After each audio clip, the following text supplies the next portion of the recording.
Hi friends, Karthika మాసంలో వచ్చే శుద్ధ ఏకాదశి అందరికీ శుభాకాంక్షలు. చాలా పవిత్రమైన రోజు, విశిష్టమైన రోజు, కోటి దేవతలతో అనుగ్రహం ఉన్న ఏకాదశి.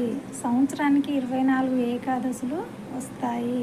ఏకాదశి మనం దీపాలు పెట్టకపోయినా పర్వాలేదు, కానీ కార్తీక మాసంలో వచ్చే ఏకాదశి ఖచ్చితంగా మనం పిండి ప్రమేదం చేసి దీపాలు వెలిగించాలి ఫ్రెండ్స్. ఎందుకనంటే లక్ష్మీదేవి విష్ణు నిద్ర నుంచి మేలుకుంటాడు ఈరోజు, కాబట్టి మనం అందరం దీపం పిండి ప్రమేదం చేసి లక్ష్మీదేవికి ఆరాధించాలి ఫ్రెండ్స్. నేను 4 గంటలకు మార్నింగ్ పెట్టాను పిండి ప్రమేదం చేసి నేను దీపాలు, ఇప్పటి వరకు కూడా అలాగే వెలుగుతుంది ఫ్రెండ్స్. నాకు సాక్షాత్ లక్ష్మీదేవి వాళ్ళ అనుగ్రహము ఉందనేసి నేను నమ్ముతున్నాను. చూడండి ఫ్రెండ్స్, మీకు చూపిస్తాను. ఈ టైం వరకు కూడా ఉంది. 4 గంటలకు పెట్టాను నేను దీపాలు, కానీ చాలా అంటే చాలా సంతోషం, చాలా హ్యాపీగా ఉంది.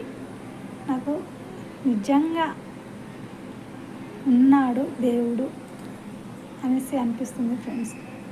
మీకు చూపిస్తున్నాను, చూడండి ఫ్రెండ్స్.